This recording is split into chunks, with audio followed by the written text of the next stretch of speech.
হরে কৃষ্ণ, রাধে রাধে।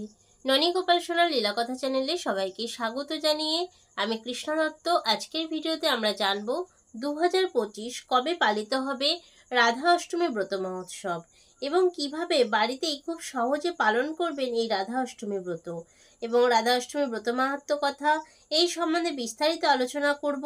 ভগবান শ্রীকৃষ্ণের জন্মাষ্টমী ঠিক 15 দিন পর পালিত হয় রাধা অষ্টমী ব্রত। প্রতি বছর ভাদ্র মাসে শুক্লপক্ষের অষ্টমী তিথিতে পালিত হয় রাধা অষ্টমী ব্রত। কৃষ্ণ জন্মাষ্টমীর পর রাধা অষ্টমীও খুব ধুমধাম করে পালিত হয়।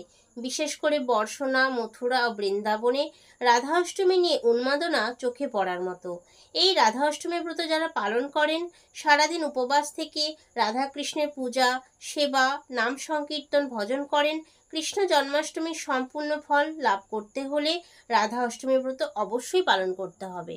রাধা অষ্টমী ব্রত পালন করলে সুখ ও সমৃদ্ধি, ঐশ্বর্য লাভ করা যায়।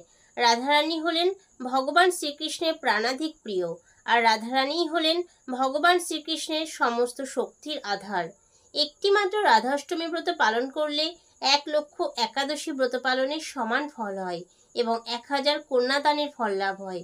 পর্বত পরিমাণ স্বর্ণদান করলে যে ফল লাভ হয়, একটিমাত্র রাধাষ্টমী ব্রত পালন করলে তার শতগুণ ফল লাভ হয়। 2025 সালে 31শে আগস্ট রবিবার সারা বিশ্বেই পালিত হবে শ্রী শ্রী রাধা অষ্টমী ব্রত। ভাদ্র মাসের শুক্লপক্ষের অষ্টমী তিথিতে উদযাপিত হয় রাধা অষ্টমী ব্রত মহোৎসব। এই রাধা অষ্টমী অত্যন্ত মাহাত্ম্যপূর্ণ। দাপর যুগে এই ভাদ্র মাসের শুক্লপক্ষের অষ্টমী তিথিতে মধ্যাহ্নকালে অনুরাধা নক্ষত্রে বর্ষনা রাফেল গ্রামে শ্রীমতী রাধারানী ভগবান শ্রীকৃষ্ণের লাদিনী শক্তি আবির্ভূত হন। শ্রী বিশ্বভানু মহারাজ এবং শ্রীমতী কীর্তিদা সুন্দরী কন্যারূপে রাধারানী আবির্ভূত হন। পদ্মপুরাণে উল্লেখিত আছে, রাধাষ্টমী ব্রত পালন করলে 1,00,000 করার সমান ফল লাভ হয়। পরম পুরুষোত্তম ভগবান শ্রীকৃষ্ণ তিনি পূর্ণ শক্তিমান এবং রাধারানী ভগবানের লাদিনী শক্তি। চৈতন্য চরিতামৃতে উল্লেখ রয়েছে, রাধা পূর্ণ শক্তি, কৃষ্ণ পূর্ণ শক্তিমান, দুই বস্তু ভেদ নাহি, শাস্ত্রে তাহা প্রমাণ।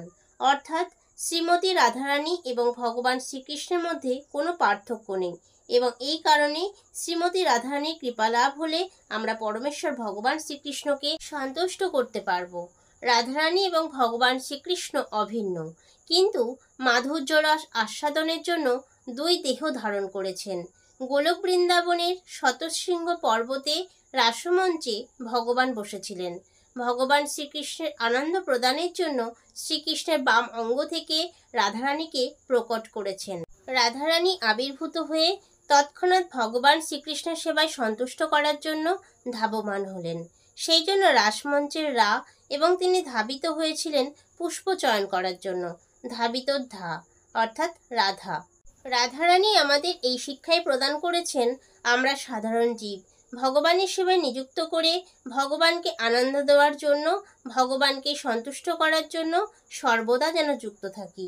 রাধা অষ্টমী ব্রত পালনের ফলে সেই ব্যক্তির কোটি ব্রহ্মহত্যার পাপ বিনষ্ট হয়ে যায়। যদি কোনো পাপী ব্যক্তি অশ্রদ্ধা বা অবহেলা করেও এই রাধা অষ্টমী ব্রত পালন করে, তার কোটিকুল নিত্যকাল বিশ্বলোকে বিরাজ করে।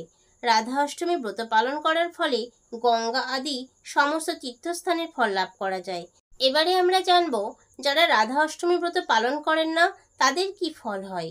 যে ব্যক্তি রাধা অষ্টমী ব্রত জেনেও পালন করে না, সে ব্যক্তি কোটি কল্পকাল নরক যন্ত্রণা ভোগ করবে, সেই নরক যন্ত্রণা থেকে নিষ্কৃতি পাবে না। যে নারী রাধা অষ্টমী ব্রত পালন করে না, সেও কোটি কল্পকাল নরকেই বাস করে। যদি কোনো রকমে তার আবার জন্ম হয়, তখন সে খুব তাড়াতাড়ি বিধবা হয়। তাই প্রিয় দর্শক বন্ধুরা, আপনাদের কাছে আমার অনুরোধ, সবাই রাধা অষ্টমী ব্রত পালন করুন। এবারে আমরা জেনে নেব আমরা বাড়িতেই খুব সহজে কিভাবে রাধা অষ্টমী ব্রত পালন করতে পারি। রাধা অষ্টমীর দিন প্রাতঃস্নান করে রাধা কৃষ্ণের বিগ্রহ বা চিত্রপটের সামনে মঙ্গল আরতি করবেন। যেহেতু রাধারানীর আবির্ভাব মধ্যাহ্নকালে হয়েছিল, তাই আমরা দুপুর পর্যন্ত উপবাস থাকব। দুপুর 12টার পর পুজো সম্পন্ন করে প্রসাদ পাওয়ার পর অন্নপ্রসাদ গ্রহণ করে পালন করবেন। কিন্তু যারা সারাদিন রাধা অষ্টমী ব্রত পালন করবেন, তারা আরও সুফল পাবেন। রাধা অষ্টমীর দিন বেশি করে রাধারানীর গুণগান, রাধারানীর মহিমা, বিভিন্ন শাস্ত্র গ্রন্থাদি পাঠ করবেন। ভক্ত সঙ্গে হরিনাম সংকীর্তন করবেন।